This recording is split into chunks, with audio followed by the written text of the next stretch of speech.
Hello, everybody. Welcome to the Bet Right Sports Betting Podcast presented by Six Pack Coverage Media Network. It's your host, Jeff Farrell, here with my co-host, Andrew Tanzi, coming at you to break down everything you need to know for Week 17 in the NFL. Only 2 weeks left in the regular season. We are chugging right along here. We're going to do a little recap of Week 16 to start things off, and then we'll go game by game and break everything down to help you lock in all of your valuable bets for Week 17 in the NFL. And we will close the show with our long shots, best bets, and the chalk donkey parlay. Rue, how did Week 16 treat you?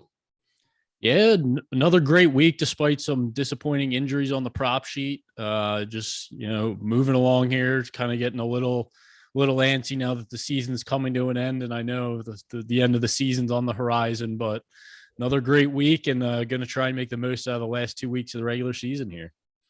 Yeah, the fact that we went 2-2 on the prop sheet and my two largest bets of the week, which were Miles Sanders and James Robinson over rush yards, the fact that they didn't come home and I still had a really good week, that's a good sign. The Dolphins on Monday night definitely helped. We got some insanely good numbers on that once the Ian Book stuff came down. That was my favorite bet of the week before that even happened. So another good week. Debate of the week. We did not have one last week. We will not have one this week. So I'm running out of time to make up this 6-5 lead you have. So we'll see if we can come up with different sides next week.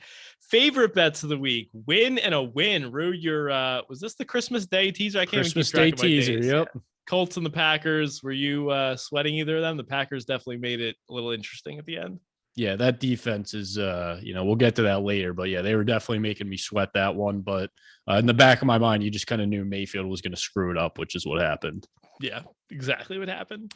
So you go to 11-4-1. I got an easy win with the Dolphins on Monday night. Got them at +3. Hopefully you got that number. If not, even if you locked it in at a pick 'em or -3, they were never in doubt in that game. So I'm also 11-4, combined 22-8 record on the year on our favorite bets of the week, 73.3%. Keep it moving. Long shots of the week. We both took losses here. James Robinson, rush yards, a touchdown, and the Jags money line for you. Fortunately, that one was kind of done in the first quarter. Yeah, torn Achilles for James Robinson kind of stinks. I don't know that him being there would have changed the outcome. Who knows? But, it was over pretty quickly. Maybe instead of spiking it on 3rd and goal, I'll get to that. They could have handed it off to James Robinson. Yeah. I think it would have changed things. Okay. For me, I had Mark Andrews, 60 receiving yards, and the Ravens money line. When I gave that out, that was when we were expecting Tyler Huntley to be the starter. Did not feel great about that with Josh Johnson. Andrews obviously still had an incredible game, but it was really frustrating because Andrews was a guy that we were, definitely going to be on the prop sheet, and we're all excited to bet him. And then, Josh Johnson comes in and just changes everything. So I didn't end up betting this one, obviously, with the quarterback news, but I will take a loss for the podcast. Chalk donkey parlay drops to 5-5 on the year. Thank you to the LA Chargers for absolutely nothing. Joke of a team, lost to the Texans. Terrible. I was on the Chargers -8-2. Again, what did that close at? 12.5. So I had 4.5 points of closing. It got out of control at the end. Yeah, it was crazy. And somehow, I was on this podcast last week saying that Rex Burkhead and the Texans couldn't run on the team playing 7 guys. Well, I think the Chargers could have had 20 guys out there and he still would have rushed for 100 yards. So, I guess Burkhead. That defense is just even worse than we expected. And that was just an all-time bad defensive performance. So I took that one on the chin. I guess it was a bad read by me. I don't even know if it was a bad read. I don't even know what to make of that game. Prop sheet last week, 2-2, only gave out 4 plays. We go to 107 and 53 overall. Very, very annoying week. Obviously, 50% of our plays ended up losing because of injury. The other 2 hit easily. So, that was frustrating. And what made it even worse was there was a bunch of spots that we mentioned on the podcast that I was really excited to bet, and just situations completely changed. Like Gabe Davis missed the game because of COVID. Amon-Ra St. Brown, you didn't really know what to expect with Tim Boyle at quarterback. Same thing with Mark Andrews. Even the Jalen Waddle play, like with Ian Book on the other side, was like, are they even going to need him? So I feel like there was a ton of spots that we could have crushed last week that just, got ruined by COVID news and stuff like that. So that'll wrap up our Week 16 recap. Ready to move on? Yeah. All right. Let's first do our heroes and zeros of the week. We'll start out on a positive side. Who is your hero of the week? I am going with Josh Allen. I have a division future on the Bills. He showed up That was obviously huge for that. I actually ended up betting his over pass yards as well at 240.5, and he absolutely smashed that, throwing for over 300 yards. Also covered the second leg of a teaser, and he covered the +2.5. So Josh Allen, my hero of the week. All right, my hero of the week, I'm going to go with Devonta Adams. There was a brief moment in time last week where Devonta Adams receiving yards dipped down to 80.5. And we talked about this on the podcast that we kind of liked it at the opener of 89.5. When we saw 80.5, we jumped all over it. Unfortunately, it was only available for a couple minutes. So I don't know if anyone follows us on the Action Network. Maybe you saw it and got it. If not, he still cashed if you took the regular line. It was just maybe the only time in his career where he has Aaron Rodgers as his quarterback and we get his receiving yards that low. Came through with 2 touchdowns, helped cash the Packers teaser bets. And, the receiving yard prop was never in doubt. I believe it almost hit in the first half. So yes. Devonta Adams buy a low spot. We did it. Zero of the week for you. I think we're going to have the same one here, but I will let you go ahead. Is yours Trevor Lawrence? I mean, is there anyone else that could be the zero? I like him. Spiking the ball on 3rd and goal with about 20 seconds left at the end of the game, needing a touchdown to win. I look, I know this guy's a rookie, but he's still been playing football for his entire life. And you're giving away a play on the 3-yard line, needing a touchdown to win by spiking it. Just throw a fade route in the corner of the end zone. Do like anything is better than just spiking it.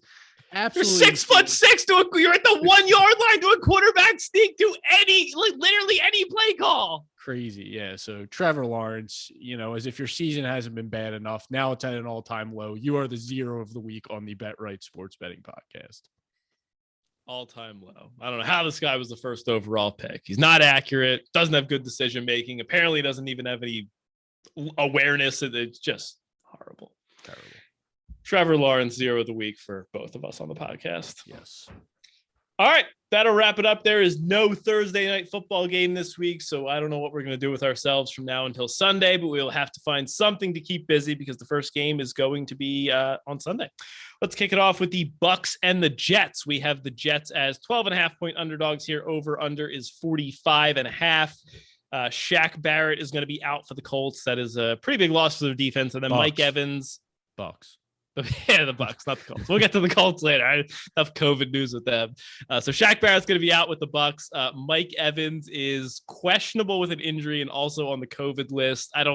When we're going through this stuff, I don't think Mike Evans is playing. I saw today it's going to be an uphill battle for him to play. And if that's the case, I doubt they're going to rush him to play against the Jets.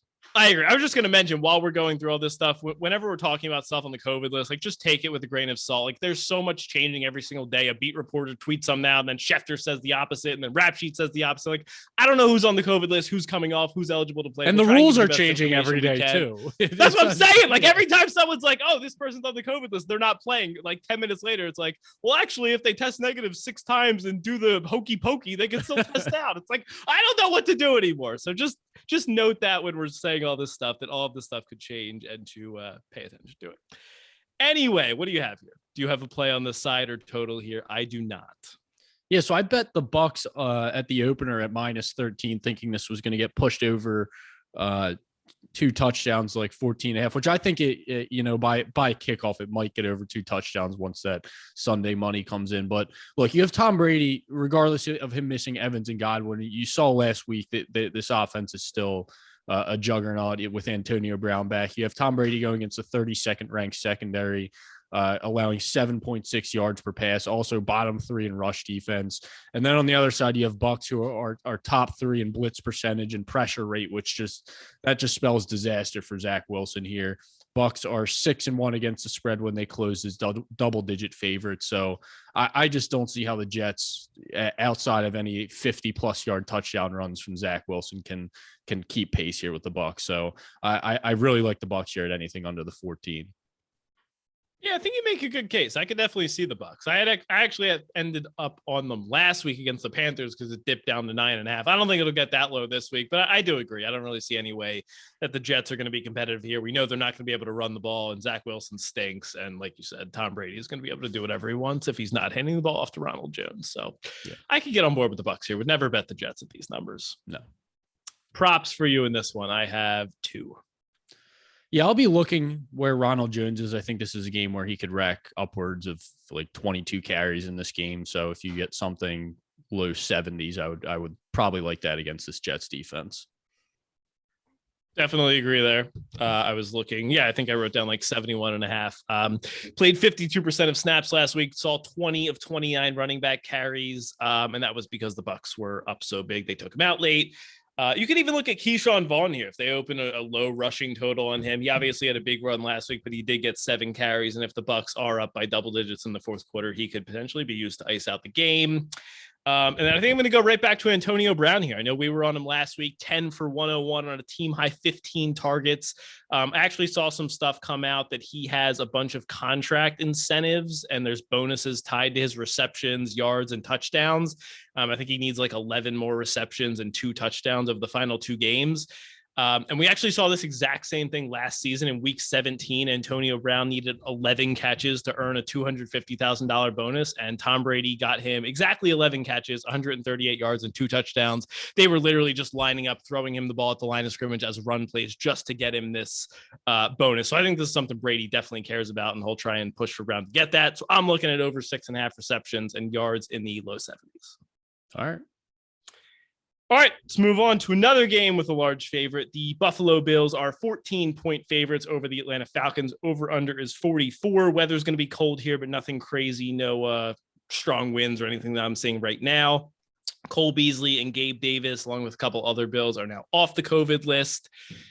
I was originally leaning to the Falcons here. I just haven't been able to pull the trigger. I don't think I could ever lay this many points with the Bills. I know they're pretty good as big favorites and like to beat up on bad teams. But I just can't get to this number. I could see like 11.5, I think would be reasonable, but 14 is just insane. I can never get to this number with the Bills. Yeah, I think this is another one. If it dipped below the 14, I might take the Bills. They've actually won. Last week was the first game all season that they won by less than 15 points. So all their other wins have been by 15 or more points. And really? You that's right. Awesome. And you talked about it all last week. The Falcons, they play well against bad teams and terrible against good teams. So I think it's just another spot. I don't know that this number will dip that much below the 14, but I'll be looking for that. I do have one prop in this game. I will be looking at Devin Singletary since being declared the number 1 back by Sean McDermott 2 weeks ago. He's seen all but 4 running back carries. He only saw 12 carries last week, but there was a lot of Josh Allen designed runs, which I really don't expect to see in this matchup against the Falcons. I think that was more of a, it was an opportunity they missed on in the first matchup against the Patriots, and they exploited it last week. But I could see, 2 weeks ago, Singletary saw 22 carries. I could see something similar here. Falcons 25th in DVOA against the rush. And I don't think you're going to get that high of a line for Devin Singletary. I wouldn't be surprised. I would be shocked if this like even sniffed, upper 60s or 70s. I think mid 50s you'll probably get. That's what I'm saying. I'd be and anything in the 50s I would absolutely love here. Yeah, and like you said, 2 weeks ago, they were double-digit favorites against the Carolina Panthers, 22 carries for 86 yards and a touchdown. I think that's the perfect comparison game. So definitely going to be on Singletary here as well. That'll be it for props in this game. Yep. All right, let's go to a game with a lot of question marks and a lot of frustration from me personally. The Las Vegas Raiders against Indianapolis Colts. Colts are 6.5-point home favorites. Over/under is 44.5. I got screwed here. As soon as Carson Wentz went on the COVID list, I bet a large amount of money on the Raiders at +5.5. And now apparently there's a chance that Carson Wentz could play. We're not exactly sure. The Colts also have some offensive linemen on the COVID list. Darius Leonard, the Raiders have a bunch of linebackers. Darren Waller was placed on the COVID list. So I don't know who the heck's playing in this game. I don't know what the heck to tell you to do. If everyone plays and everyone's at full strength, I think the Colts in a teaser, if they're at 7, 7.5, or 8, I think is a really strong play. That was my plan going into the week. Unfortunately, I got the COVID news and I bet the Raiders. So I'm kind of stuck here. But if I had no position on the game, I would wait, wouldn't touch it now because you have no idea who's going to play. If Wentz and everyone is back, I think the Colts and teasers are a good play. And they're more than likely to win here because I think that they can control the game on the ground with Jonathan Taylor. Absolutely don't touch this game if you haven't already. I, like you, bought into the Raiders when we got the Wentz news. The book I had only that I was able to get at was a Raiders +5. So honestly, if Wentz ends up playing here, I'll find a way to get the Colts money line and maybe cash both. I was thinking I like the Raiders team total under. It's at 19 right now, but maybe I do a under 21 with a Colts money line. Raiders have scored 20 points just once in 8 games since the bye week, and that took about 1,000 penalty yards from the Cowboys on Thanksgiving for them to get over 20. So if Wentz plays, I'll be looking for something like that. Yeah. What do you mean? Sucks. Yeah. What do you mean? Yeah, you don't like that play? A Raiders team total under 21 in Colts money line if Wentz is in? No, I don't like that play. What don't you like about it? Tell me. So I think there's going to be points in this game. Based on what? What have you seen from the Raiders that make you think there's going to be points scored by them? Not a ton. I just think they're going to be able to do enough to score points here. Okay. Way to back that point up. I would not be hedging with Raiders team total 7 out of 8. Colts money 7 line. out of 8. It's not hedging. I mean, it's just another position to try and, get exposure to the Colts. I'd play it regardless if I was into the Raiders already or not. 7 out of 8 games since the bye week, they scored less than 20 points. So I don't know how you can tell me they're going to put points up against a defense that's played very well. Yeah, they're going to score some points. All right, you're the worst. All right, props in this game. I think Jonathan Taylor rush yards might be in play if it's under 110. I think I might bet it. He's at over 100 rush yards in 6 of the last 7 games and is averaging 25 carries per game over the last 5. The only thing that scares me is the last 2 games I feel like he's been bottled up for a majority of the game, and it's just one run that's last game definitely. And against the Patriots, it was the one early run, and outside of that, I feel like they did a pretty decent job against him. Wait, no, the Patriots is the game I was thinking of. What was last week? Last week there's the Cardinals too. He had like a 45-yard run, and other than that, that was like early in the game. Yes, so the Patriots was late, the Cardinals was early. Yeah. But regardless, it was like one long run. It's not that he's ineffective, but it's not like he hasn't been doing like his 5-6 yards per carry outside of the long run. So that's the only thing that scares me because, I feel like you're somewhat relying on that big run when the yardage totals that high. It's fair. Any props for you in this game? I do have one more. Nah, nothing else. All right. My favorite prop in this game is going to be Josh Jacobs over. I'm looking for 3.5 receptions or 29.5 receiving yards. Last week in an ugly game, Jacobs only had 1 catch for -5 yards on 3 targets. So I'm hoping we get a little bit of a discount here. But I just think this is an awesome spot for Jacobs. The game script, assuming Wentz is in, it sets up for the Raiders to be down. They're going to be forced into throwing situations. Whereas last week they were heavily relying on the run game. The strength of the Colts defense is the run defense. They ranked 28th in DVOA against opposing running backs in the passing game. And prior to last week, Jacobs had 4 straight games of 25 plus receiving yards, averaged 5.75 targets over those games. And guess what? Last game, the Colts allowed Chase Edmonds to go 8 catches for 71 yards through the air. He was their leading wide receiver, and Brandon Bolden, who played on 30% of snaps, got 41 receiving yards for the Patriots the week before. All right. Boom. All right. Ready to move on? Yep. Rolling right along here on to Cincinnati, where the Kansas City Chiefs are coming in as 5-point favorites over the Bengals. Over under is up to 50.5 here. The weather is going to be, I'm seeing 34 degrees, not a ton of wind. So it's going to be cold, but nothing crazy. Injuries, Clyde Edwards-Helaire is going to be out, but he stinks. That doesn't matter. I need help in this game. I keep staring at the Chiefs and I want to take them, but the number's just too high. It's like I could never get to Chiefs -5 here in terms of the numbers. But I just feel like the Chiefs D line is going to be a problem. We know the Bengals are not great in pass protection. I think Burrow is going to be running for his life for a lot of the day. I don't know what to do. Do you have a play here? I'm really back and forth. No, I'm kind of with you. It's just in that dead zone, like 5.5. It's not enough. I'm waiting for it to move somewhere where I can take a side, but it's just like, ugh. Yeah, because it's, if it got 6.5, I'd feel like I'd have to take the Bengals at that number. But if it went lower to 4, 3.5, I'd feel like, but yeah, like you, it's always just a concern with the Bengals. This Chiefs D line and defense has been playing so well. I don't think they're going to be able to hold up in this matchup in pass protection. I still am not fully bought into this Chiefs offense. It's still just, you have their game here and there where they explode, but I don't fully trust them. Bengals defense has been pretty solid, but as of right now, if it holds at this 5.5, it's just a pass for me. Yeah. Hopefully we get some line movement one way or the other. I want to have a bet in this game. I do have the over. I did get the over at 47.5. It was laughably low on the openers, but I would not touch it now at 51. Yeah. And the game's definitely going under now because I've got that CLV. We know how that goes. Yeah. I don't even have any props in this game, I don't think. No, it's a tough, the Bengals offense, you got, 3 receivers that you never really know who to count on. And then Kelsey's coming back, right? He's definitely back. Yes, Kelsey will be back this week. Obviously, him and Hill, it's kind of difficult to figure out who's going to have a good game between those two. Yeah. Seems not like much here. Nope. I feel like we just made one of the most exciting games on the slate pretty boring, but I know I want to get into it and hype. It's just from a betting angle, there's just not much here. Should be a great real life game. Just watch it and have some fun. Yeah. All right, let's go to a game that definitely will not be fun. The Jacksonville Jaguars against the New England Patriots. Patriots are 15-point home favorites. Over under is 41.5. Patriots have now lost 2 games in a row. So they are playing the Jaguars at the perfect time. The weather is going to be 45 degrees. There is a chance of rain, but nothing crazy here. James Robinson, like we mentioned before, done for the season. So yet another weapon on this Jaguars offense down. And Ramondre Stevenson sounds like he was back at practice today. So they're probably going to have him and Damian Harris out there. There's just nothing here. I'm not laying over 2 touchdowns with the Patriots. I'm not sure what they've really shown this season to be able to build and maintain a lead of this size. And I want absolutely nothing to do with the Jaguars right now. So pretty easy game to pass for me.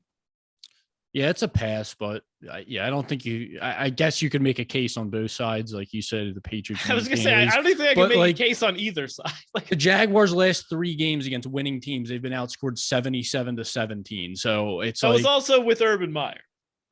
Because they've looked so good since he's left. They played the two of the worst teams in the league and lost both games. I mean, they're better. I don't know. Maybe they're worse. I don't know. I don't know what they are. I would Lawrence say is up to what? Better, but I don't know.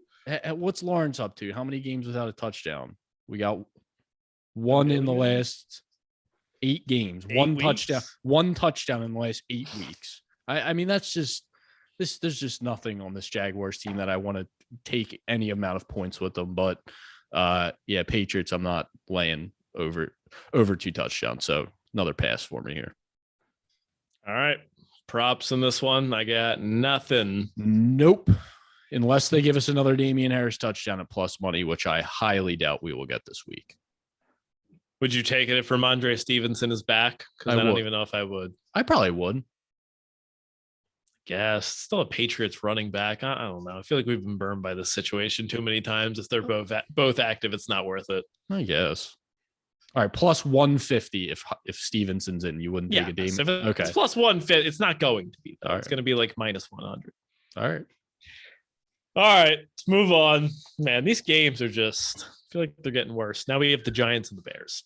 The Bears are 6-point home favorites. The over-under is 37. Yes, we have to talk about this one. The weather here, 16 degrees with a real feel of 2 degrees and 14 mile per hour winds. So if you have watched Mike Glennon and Jake Fromm in normal weather games, one can only imagine what they will look like when it's 2 degrees and windy. We don't know who's going to be the quarterback for either team. I believe Joe Judge said it will be some combination of Glennon and Fromm, and Matt Nagy. Who the heck knows if it's going to be Foles, Dalton, or Fields?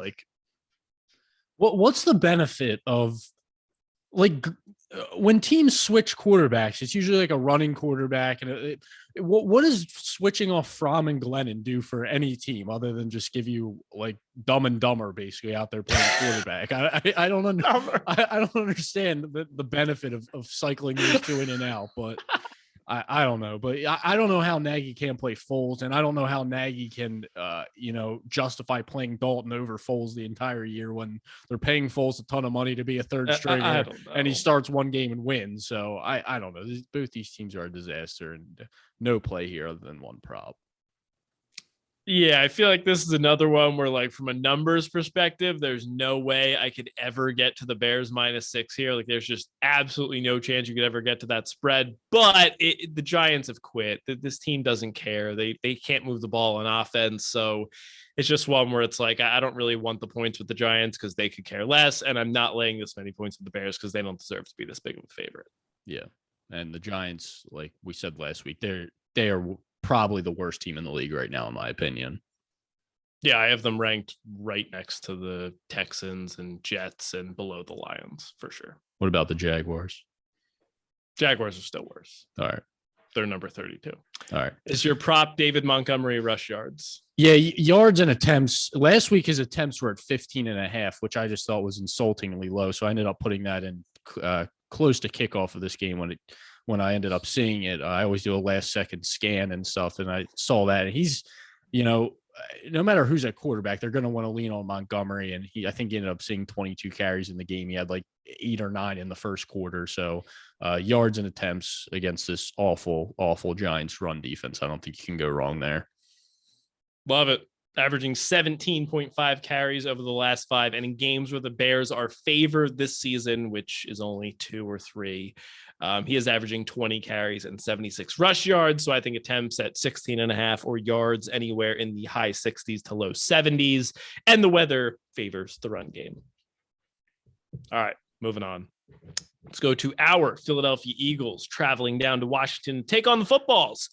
Footballs are, is it still at 3.5? I believe it is still at 3.5 points. The over-under is 44.5. No weather issues here. For the Eagles, couple running back issues. Miles Sanders is going to be out. Jordan Howard got a stinger and is questionable. Boston Scott's still a capable backup. Good thing for the Eagles. They have quite a bit of running back depth. Also have Kenny Gainwell there. So I don't think that's a big loss. And Ron Rivera was apparently talking about going with the Matt Rule, Joe Judge strategy here of using a combination of Taylor Heineke and Kyle Allen in this game. I'm all over the Eagles here. Love them at -3. This went up to 3.5. It's been trending down. Apparently there's a ton of money coming in on the footballs. I can't understand why. I think the spread should be Eagles -5. That's what I made it when I was making my numbers. I like their money line here as well, under -200. Like we just saw these teams play 2 weeks ago. I know it was Garrett Gilbert at quarterback, but the Eagles played one of their worst games of the season. And at no point did you ever feel like they were going to lose the game. They ran all over them. They did whatever they wanted to, like after the weird Goddard fluky interception and the nonsense with the Hurts fumble. Like they dominated this game. They're going to do it again here this week. Yeah, like you said, there's I don't understand, some things I've been reading, some podcasts I've been listening to. It just heard a lot of love for this football team this week. And I for the life of me, I can't understand it because we saw last week, we have fists being thrown on the sidelines and, they're not mathematically eliminated yet, but it'd be a stretch for them to make the playoffs. And it was, you said we played against Garrett Gilbert, but it wasn't just that. It was this defense is just an absolute disaster in the run game and the passing game. And it's just, they've hit an all-time low. The Eagles are fighting for playoff position. So it's just, this is all Eagles for me here. Absolutely. Props for you in this one. I do not have anything right now. Excuse me? I mean, I'm not going to play a running back prop if I don't know if Jordan Howard or anyone's active. Okay, yet. Jordan Howard is ruled out and Boston Scott's rush yards are 64.5. Your play is what? 64.5.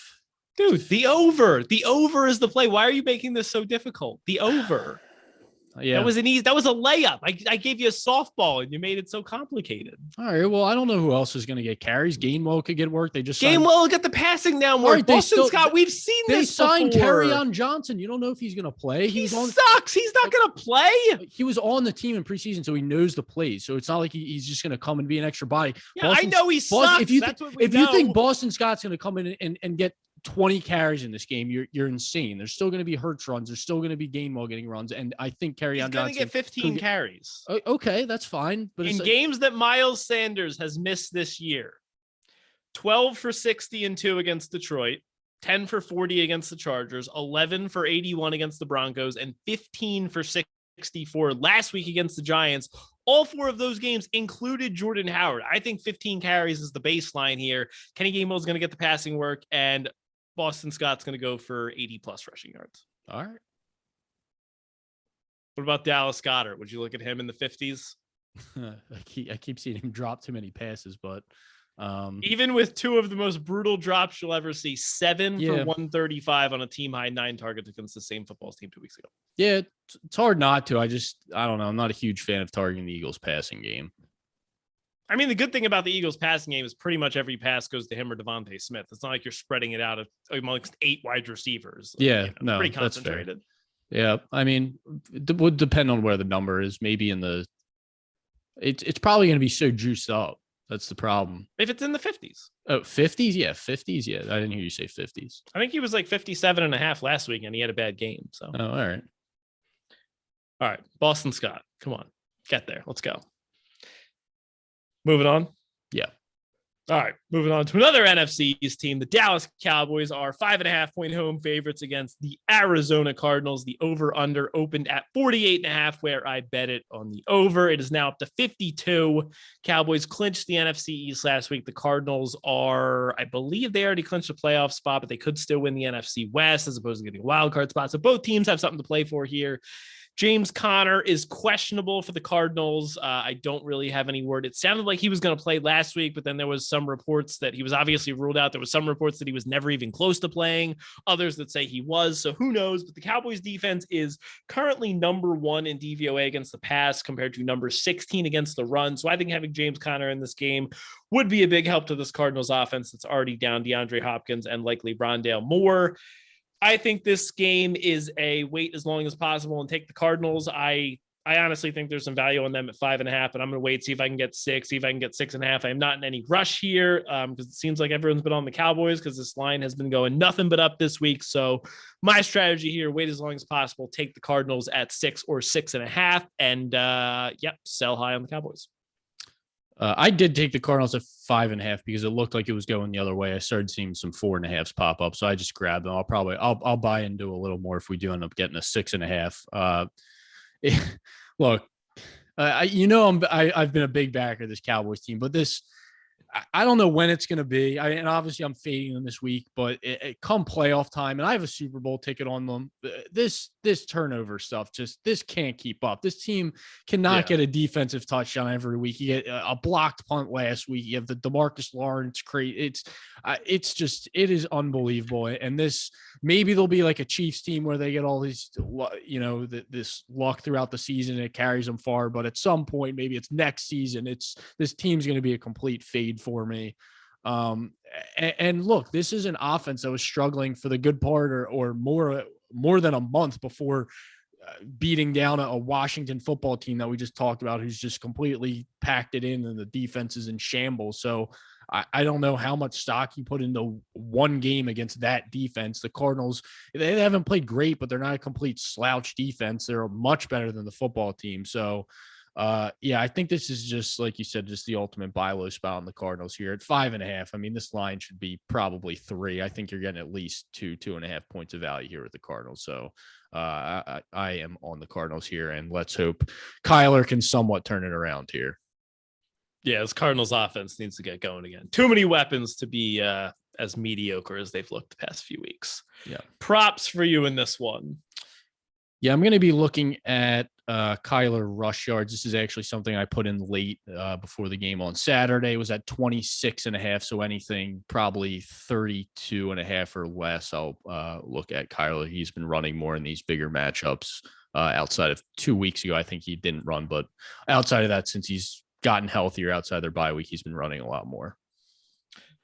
All right, I'm going to look at Zach Ertz over receiving yards. We can get a number in the high 40s, maybe even up to like 52.5. We were all over Ertz last week, came through with a big game, 8 for 54 on 13 targets. He is averaging over 10 targets and over 6 catches per game over the last 3. And the Cowboys' weakest spot on this pass defense that is very good, their weakest spot is against opposing tight ends. And then let's just keep the free money train rolling. Ezekiel Elliott under rushing plus receiving yards. This has hit in 7 straight games. I have taken it every single one. If he is lined in the 70s, you just keep betting it. If Rue wasn't completely obsessed with this loser, our prop sheet would have 7 more wins because he just can't get over the fact that Tony Pollard is a better running back than Ezekiel Elliott and won't play his unders based on principle. It's not principle. I think Your rebuttal is? There's no rebuttal. I mean, look, you can't deny the profit it's been making. I feel like you've gotten lucky in a few of the matchups. Not lucky. Like, yeah, a couple of the matchups where Pollard was out, it was they were up by so much that they didn't need to do it. And then that's part of the reason why you play the under. Yeah, I get it, but you're of this mindset, like you said a few weeks ago, that the Cowboys are worse when they give them the ball, and I'm going to harp on that forever because it's just an outrageous statement. But it's true. Look, the 70.5. Yeah, it's too high of a number based on what we've seen. But I don't think Zeke by any means sucks. The guy's been playing injured the entire season. I think he looked a little bit better last week. So, but as long as he continues to basically split 50-50 with Pollard, it's tough to make a case for an over at any point. Okay, ready to move on? Yeah. All right, Houston Texans are going to be taking on the San Francisco 49ers in San Fran. The Niners are 13-point favorites. Over under is 44.5.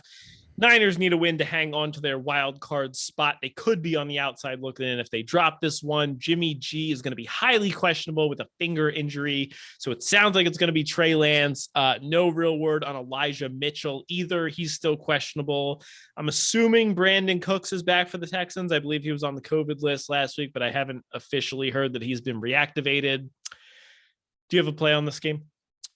I don't have a play. I'll say that I think they would be stupid to play Jimmy G in this matchup because this is an absolutely perfect matchup to just play Trey Lance and just run the ball the entire game with him and either Jeff Wilson and Elijah Mitchell, whoever else is back there against this bottom five. Yeah, Debo, bottom five rush defense that the Texans have. So I mean, I doubt this number even sniffs 10, but in another world, if it did get under 10 with Lance in there, I would probably back the 49ers. Yeah, we'll see what happens if he officially gets announced in. If you made me play it right now, I'd probably take the Texans just because they have been hanging around. I don't know the answer to this question, but when do you think the last time we saw a team that was a 13-point underdog that had the better quarterback in a matchup? That has to be like a handful of times that's ever happened. A 13-point spread on a team with a better quarterback. It's crazy. Are you saying Mills over Garoppolo? I'm saying Davis Mills is a better quarterback than Trey Lance. Well, I mean, it's kind of an unfair statement. You've seen Lance play one game, but I mean, I'm just saying, as of right now, I think that it's fair to say that Davis Mills is a better quarterback. I mean, he's a 13-point underdog. It's rare. All right. I mean, I guess. Props for you in this one. I just have Lance, if he plays, his yards, his carries, his other start, he had 16 carries for 89 yards. And I don't think if he starts, I don't think the books can put a line that high for Lance. Like, you're not going to get. Yeah. What do you think a number opens up for his yards and attempts at? 52.5. I don't even know if they'll give you attempts. Yeah. So, 52.5 and maybe they throw out like a 12.5 carries or something. But like I said, if he plays, this is just going to be run nonstop for the 49ers. So yeah, I was thinking about maybe under pass attempts. If we get a number in like the low to mid 20s, kind of the same thing, thinking that they're going to be all over the ground game. And at least when Jimmy G is the starter, the under is 6-2 on pass attempts in games when the Niners win and the Texans defense is middle of the pack against the pass, bottom 5 against the run. So I think that we are definitely on the same page with a lot of Niners run games, and finding a way to play that is a smart play. Yeah. Also, Brandon Ayuk, I was going to look at his under receiving yards. If you get a number in the 40s, again, not expecting him to throw a ton. He went 2 for 32 in Lance's only other start, and that was a game without George Kittle. And Ayuk is the clear number 3 option in the passing game with Kittle and Debo firmly planted as the 1 and 2. And I don't hate Brandon Cooks once we get confirmation he's in, because that's the way the 49ers have been being beat by, number 1 wide receivers and big plays. So I think they've allowed the most 20+ yard passes down the field in the league. So Brandon Cooks yards could be a good spot if we get it in the mid 60s where it's been lined for most of the season. I like that a lot. Do they not have times for these games on Sunday? What do you mean? On DraftKings, it just says the date of the games, but it doesn't have what time each game is played at. It's been bothering me all week. FanDuel has the dates or the times. I mean, my whole spreadsheet here is all thrown off because they keep mismatching the order of the games because the times aren't there. Maybe you should use FanDuel for the order. Yeah, I know. I need to FanDuel. But normally the props are up on DraftKings first. So I like to have the props on my phone as I'm going through. But this week there's no props on any sites. It's a lost cause. All right, we'll move on here. Panthers against the Saints. The Saints are 6.5-point home favorites. Over under is 39. Gross looking game here. Sam Darnold is going to be the starter for the Panthers. Who the heck knows how long he'll last before Cam Newton comes in, because they love to play two quarterbacks. Sean Payton did not announce a starter today. I think everyone's assuming it's going to be Taysom Hill, but he wouldn't say one way or the other. I can pretty much assure you it's not going to be Ian Book, but it's probably going to be Taysom Hill. If not, it will be Trevor Siemian.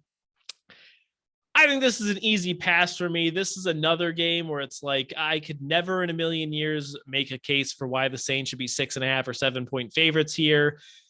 But it's also really hard to get behind this Panthers team. It doesn't look like they have a ton of fight in them. Their quarterback situation's a disaster. Matt Rule looks like he has no idea what he's doing. If this got up to like 7.5 or 8, I might have to take a stab at the Panthers, but it's with almost no confidence. Basically just a blind bet saying that the Saints are not 8 points better than this Panthers team.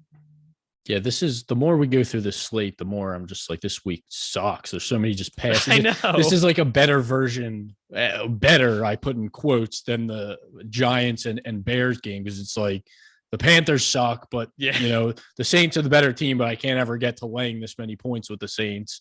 So yeah, just another pass for me in a game I'm not going to have anything on. Prop looks for you here? No, I don't even like the one I've written down. So no.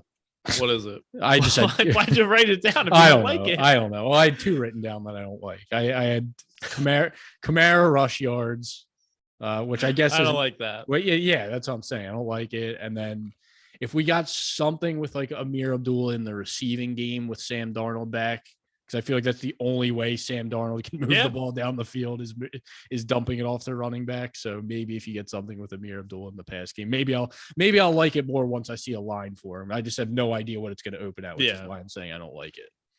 I have Chuba Hubbard under rush yards. If we get a number in the low 30s, honestly, even in the high 20s, I wouldn't hate it. This is cash for us 2 weeks in a row. I believe we had the rushing plus receiving yards, or at least I did.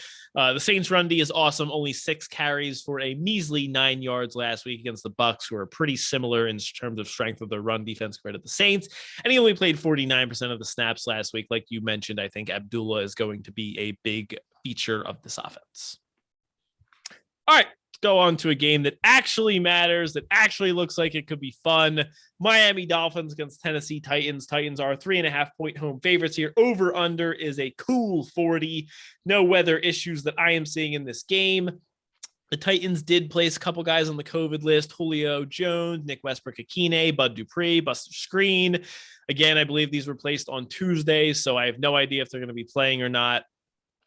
I'm all over the Dolphins here, plus 3.5. I love this play for a few reasons. First off, I think the numbers point to the Dolphins. I made this game Titans -2 when I was making my numbers. Maybe you could sell me on a Titans -3, but getting this over the key number of 3, I think, is absolutely crazy. And I'm going to look at the on-field handicap. I think this is an excellent matchup for the Dolphins. You have Dolphins offense, not great at running the ball. They have 2 excellent wide receivers, and a solid tight end as well. And the Titans pass D is decent, but when you dig a little deeper, they fare much better against opposing tight ends and running backs. They don't have an elite cornerback that can really stop Devonta Parker, Jalen Waddle. So I think they're going to have success throwing the ball. And then on the other side of the ball, the Dolphins have Xavier Howard that matches up perfectly against AJ Brown. We know they're going to blitz the heck out of Tannehill. They're number 6 in pass DVOA and number 4 against opposing wide receiver ones. They blitz at the highest rate in the league, and Tannehill is tied for the league lead with 14 interceptions. I think this all sets up as a great spot for the Dolphins to cover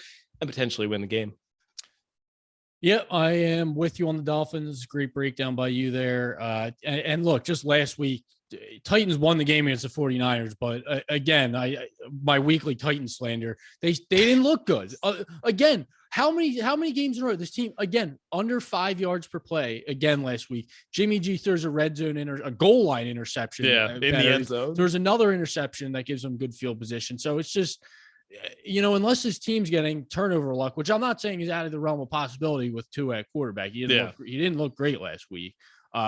But yeah, like you said, I think the secondary is going to struggle with Waddle and Parker.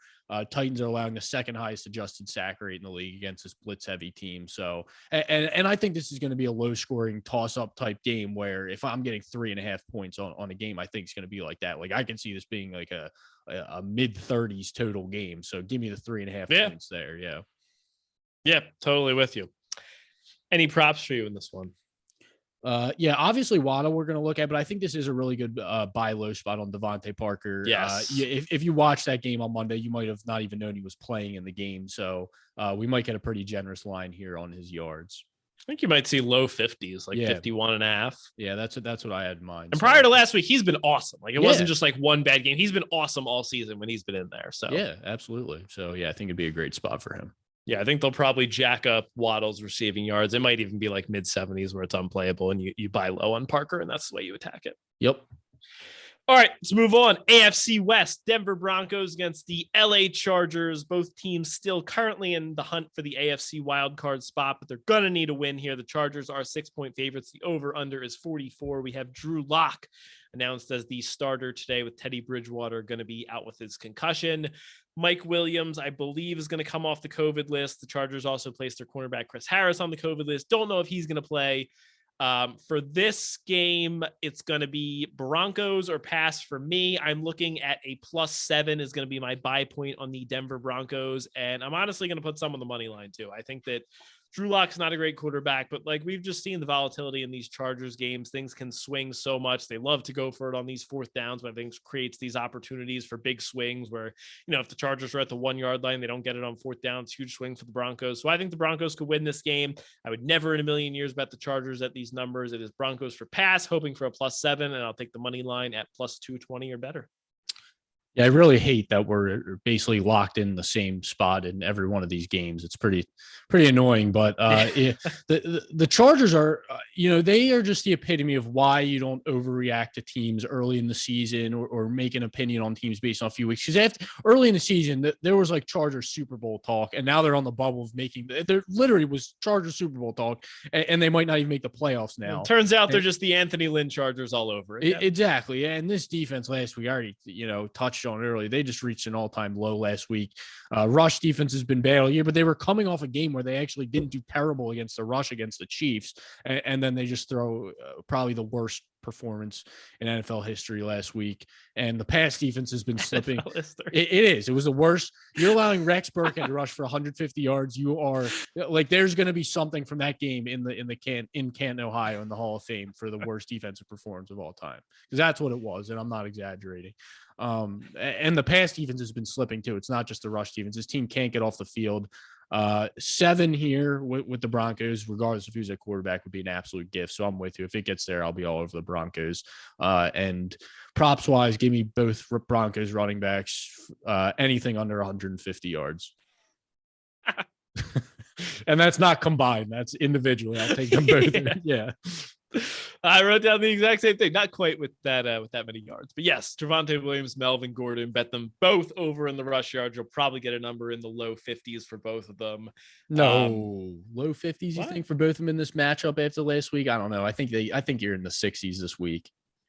Yeah, but it's hard with both of them. I feel like they can never. I don't think I've ever seen them in the 60s when both of them are active. I don't know. In this matchup, after we saw what we saw last week, I don't think I would be shocked if it was in the 50s for either one. But I mean, maybe you're right. I think maybe you see Javonte in the 60s, but Melvin Gordon had 7 carries for -4 yards last week. It's kind of hard to set him in like the 60s now. I guess. Yeah, but Rex Burkhead was averaging like -5 yards per carry going into last week. So.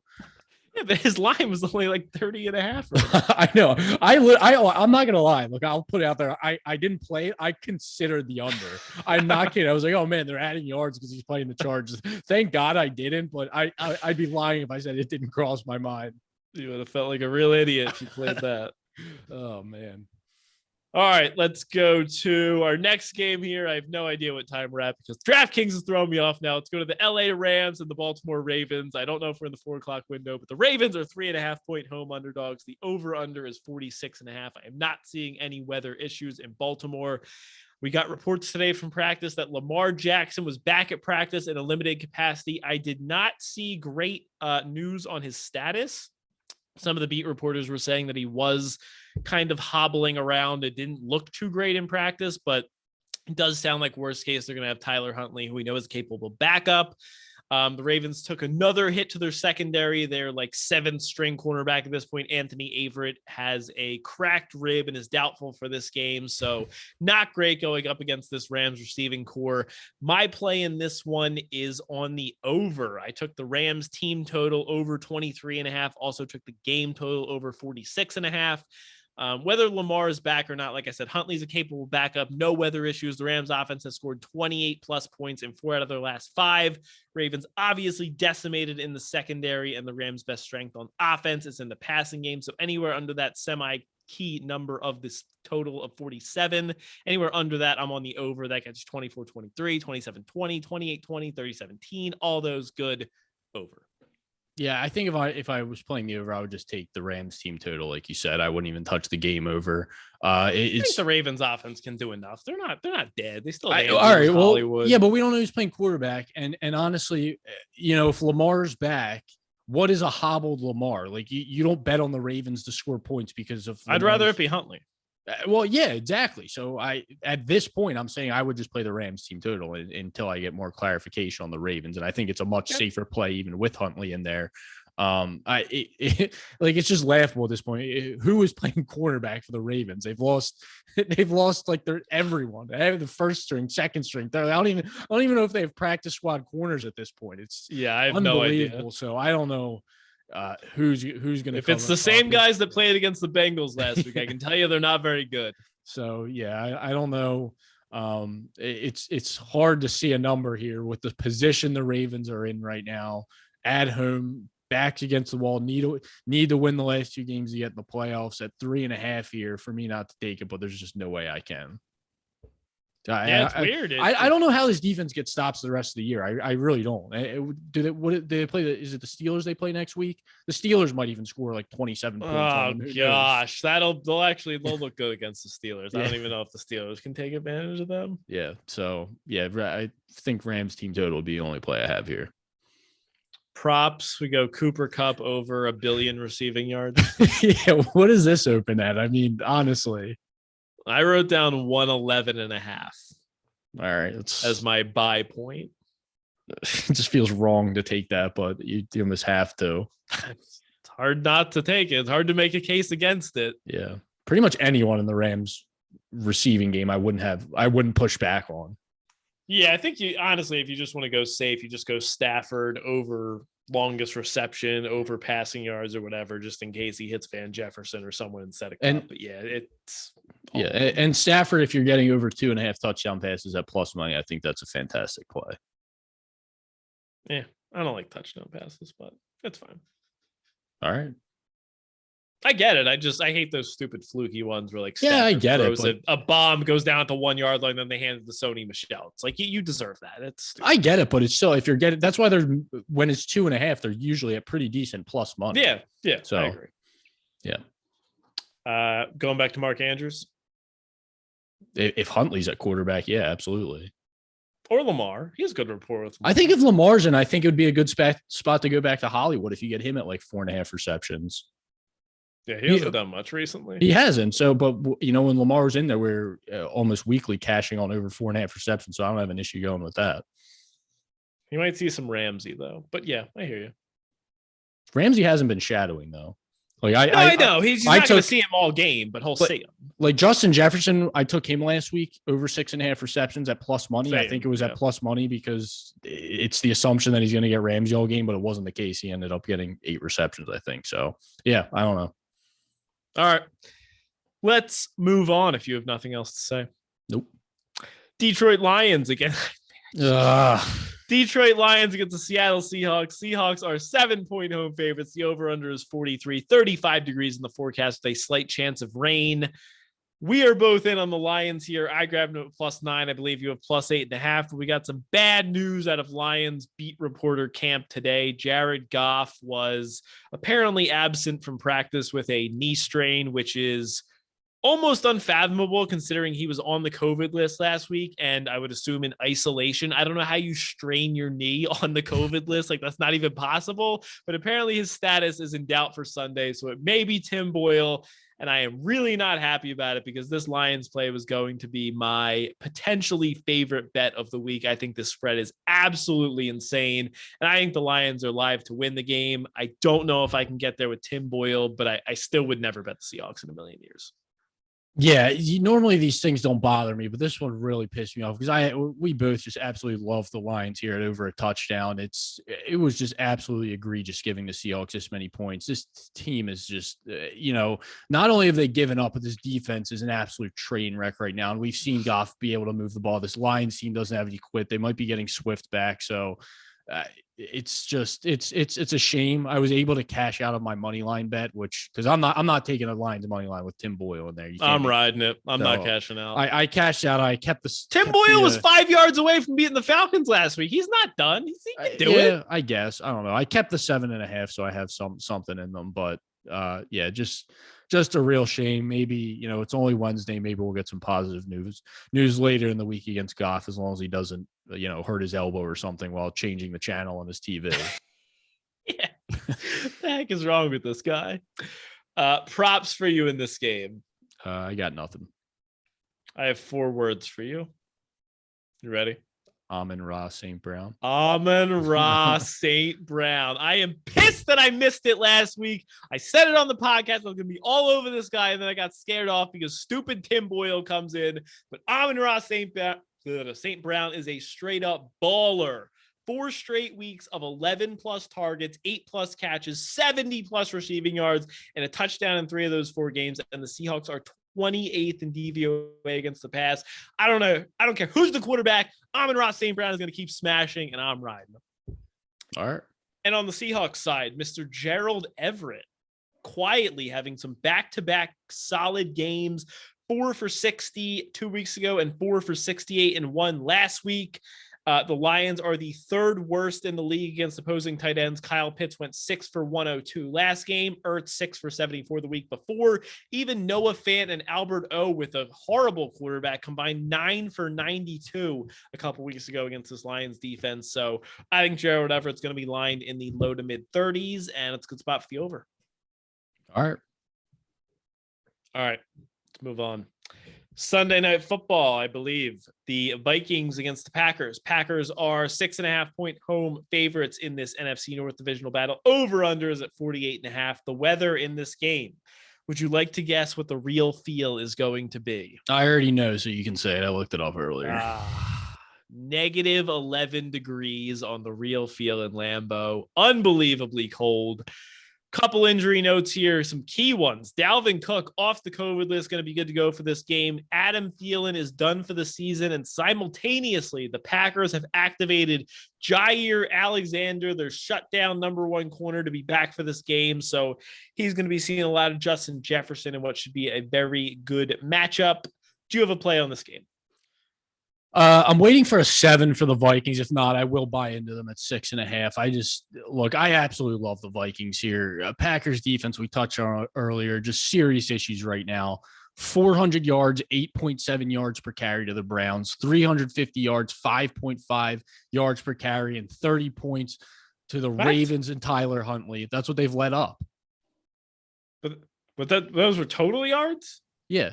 Oh, you're throwing. You said the yards and then the yards per carry. It sounded like you were saying the rush yards. Okay. Right. No. So sorry, total yards and yards. Okay, gotcha. And that was 30 points to the Ravens and Tyler Huntley, and then 350 yards, 6 yards per carry, 30 points to the Chicago Bears. So look, Vikings have had their issues. They let us down last week, but if teams are being able to run the ball like this against the Packers in this weather, I have trouble not backing the Vikings here at 6.5 to 7. It's just, Dalvin Cook back, and this would just be all Vikings for me here. And we saw, the Packers could have easily lost the last 2 games to the Browns and Tyler Huntley the week before at the Ravens. So I'm a little bit shocked by this line, to be honest with you.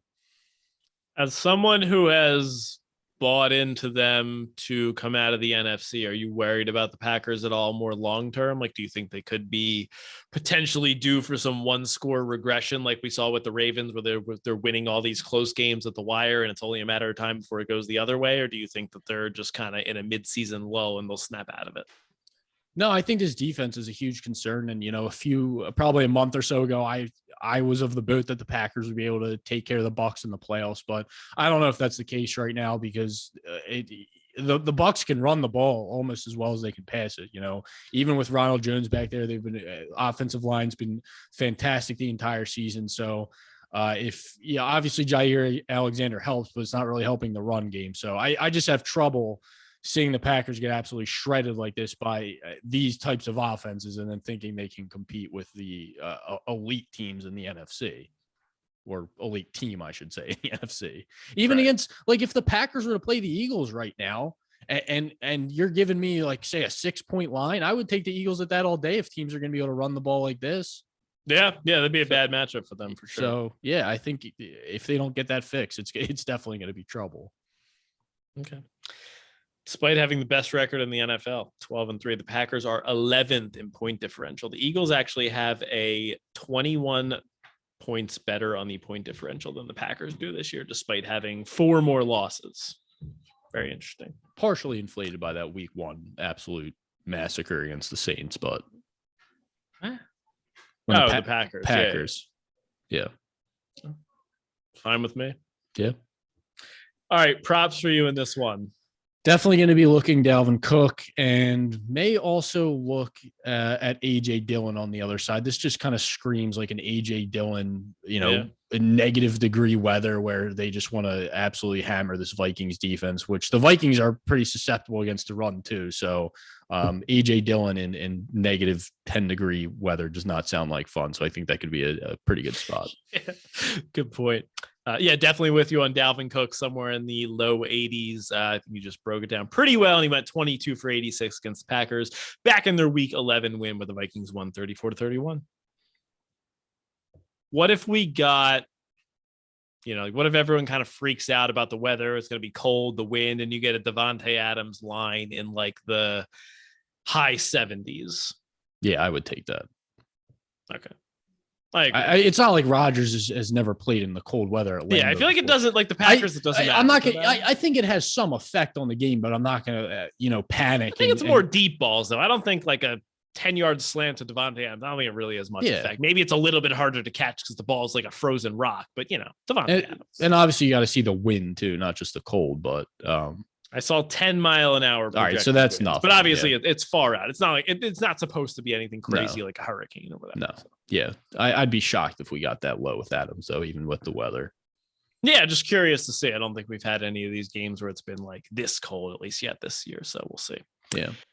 All right, let's go to Monday Night Football. In the AFC East, the Browns against the Steelers. The Browns are 3.5-point road favorites. I don't know how the heck someone set this line. I don't get it. The over-under is 41. Going to tip my hand here. But yeah, definitely going to be on the Steelers here. I don't understand this spread at all. I made it Steelers -1 when I was making my numbers. There is no way on earth you could ever get me to the Browns laying a field goal, let alone more than a field goal here. Cue the Mike Tomlin home dogs underdog. I will hand it over to you to go in depth here. I haven't bought into the Steelers yet. I haven't. You think what? No, you didn't get the Steelers yet? I didn't bet them yet. What are you waiting for? It's 3.5 at home. No, I get it. The value's there. And like, look, I've been playing it all year. This is like the prime. Who are you? What? This is like the divisional Mike Tomlin home underdog spot that you drool over. And He's I haven't 100-0 in these situations. How are the Steelers stopping this Browns run game? That's my biggest concern. And no, I'm not making a case to bet the Browns. I want to get that away. I would never, like you said, in a million years lay 3.5 points this matchup. But It's just scaring me off. What like the Steelers have been getting absolutely torched. No matter what adjustments they make, they cannot stop the run. And now you have to go up against the Browns, who just rushed for almost 9 yards per carry last week against the Packers. I don't know, man. It's a scary matchup to back the Steelers, and I agree they are the side, but I've passed so far right now. Okay, here's the counter. If this was at like a Steelers -1 or even like a Browns -1, I would probably take the Browns here. Nah. It's also potentially Big Ben's last game in Pittsburgh in his entire career. Spare me with that. No. But that matter. What do you mean that spare you with that? What's matters? What is that going to make Big Ben be able to throw the ball all of a sudden? Maybe. Oh, come on. Here's.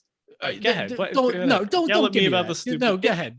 Give me your little narrative. Go ahead. Tell me a story. No, I'm done with that. No, I'm going back to the Browns point. You said you're worried about the Browns running game. I get you. Here's my case against why I still think the Steelers can win and at least cover. The last 2 weeks, Nick Chubb has been incredible on the ground. 23 for 91-1 against the Raiders. Browns lost 16-14. Last week, 17 for 126. That's over 6 yards a carry against the Packers. They still lost 24-22. Those are like peak rushing performances. That's what we're expecting him to do. Go for 100 yards, if not more in this game. And they still lost both of those games, and they can even win this game and the Steelers can still cover. Like, it's a game with a total of 41 and you're getting over a field goal. Even if Chubb runs for 150 yards, like, okay, they're going to win 20-17. They're going to lose 17-16. Like, I love Chubb too, but I don't see how they're winning by 4 or more points here. Yeah, but last week you're playing the Packers, an offense that can put up points and at least somewhat put pressure on you that you need. They only scored 22. That you need to throw the ball. It's not like the Packers scored 40 points to cover in the game or anything. Like, I don't think they're going to be able to score that much. If Baker throws, the Steelers are going to force turnovers. He's going to have to throw at some point. Look, again, I'm not advocating to take the Browns right now, but maybe this will, more people have your mindset. This will get down to a 1 point spread, and I can take the Browns, but I don't know. Way. If it holds at 3.5 come Monday night, maybe I'll end up taking the Steelers, but right now I'm just scared off by what I've seen from the Steelers defense in the run game. When these teams played back in week 8, the final score was 15-10 and the Steelers won. But I think the Steelers defense has gotten worse. It definitely has. That's what I'm saying. Yeah, like the last month or so from what we've seen from the Steelers defense is the worst we've seen it in 20 years probably in terms of the run game. So it seems like a completely different defense than week 8 to me. How do you feel about like a same game parlay teaser? If you go like I did one earlier today, Steelers plus 10.5 and the game total under 47.5. That got me like minus 115. Yeah, that's not bad. That's pretty solid. Like, how are the Browns winning 28 to 14? Double digits. Like, I could never convince myself that the Browns would win by double digits. Yeah, and like you can't really make a case for the game to get 48 points in it. Like, it just Props for you. Where are you taking Chubb up to? 95.5? Would you go there? Yeah, I think you have to. I mean, it's good. That's what they're going to do. It's just going to be Chubb getting 25 carries probably. Yeah. 108 yards allowed to Deontay Foreman, 205 to Dalvin, 165 to Mixon. Browns, I think, number 1 in the league in run blocking. Yeah, bring it on, Books. Where are you going to set the line? Yeah, how high can you go? And Nick Chubb's not a guy that we've ever seen like crazy high. Like, he's never been in like the Jonathan Taylor, Derrick Henry range. He's been in like the 80s. I don't think he's ever gotten above 90. It'll be very interesting to see. Yeah. All right. Anything left to say? Nope. Let's close out the week with our favorite 3 segments. We'll go first with our long shots, where we give out our favorite bet of the week at odds of plus 200 or longer. Rue, I will kick it over to you to start us off. All right, so I had to pivot off Lions money line, which was going to be my original, but I'm going to go back to prop we both really like in Devin Singletary. I'm going to go for him to get 70 yards, score a touchdown, and the Bills win the game. And I'm going to guess his touchdown odds are going to be pretty decent. Yeah, they'll probably be close, plus 110 maybe. Yeah, plus 110. Get that with the 70 yards and Bills win. Should be touchdown worries me a little bit. But yeah, it does, but it's a long shot. It's a long shot. I get it. All right, Devin Singletary, 70 rush yards, a touchdown, and the Bills money line. Bruce long shot of the week for me.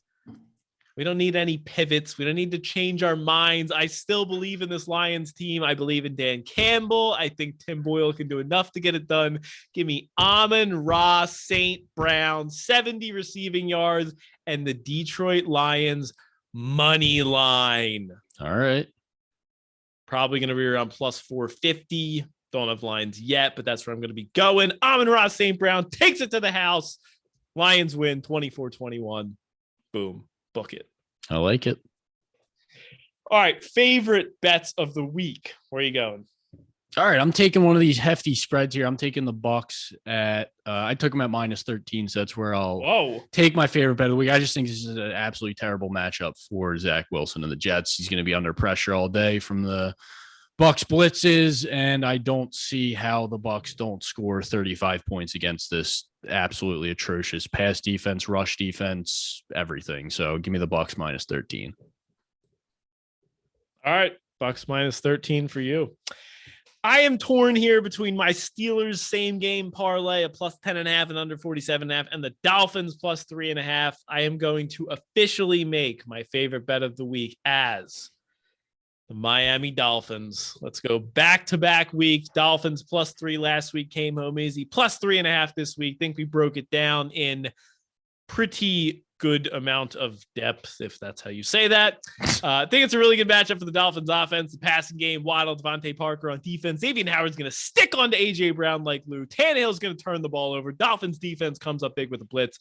Dolphins get an outright win here, but I'll take them +3.5 for my favorite bet of the week. Keep the win streak rolling. All right. I like it. Do we have enough teams or enough confidence in these teams to make a chalk donkey parlay? I don't think so. I mean, because like the bigger favorites are all like -1,000 odds. Okay, what if you went Bucks, Eagles, and Bills? What are the odds on DraftKings? -101. All right. I have +101 on FanDuel. Plus, you get a plus. All right, let's do it. Bucks, Bills, Eagles. Chalk donkey parlay. Money line all those bets together. +101 odds for our chalk donkey parlay of the week. All right. All right. That'll do it. Anything left to say?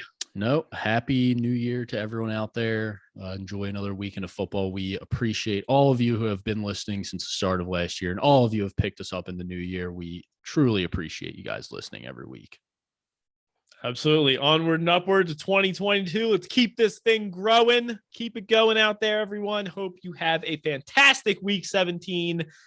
Any questions, comments, or concerns, hit us up on Twitter at BetRightPod. The DMs are always open. Leave us a 5-star review on Apple Podcasts. Smash the like button on YouTube. As always, the link to the YouTube video will be in the description of this podcast or on the Six Pack Coverage Media YouTube page. We will also post a link to the Twitter page from Jeff and Rue. We are the Bet Right Sports Betting Podcast because every time you bet with us, you bet right.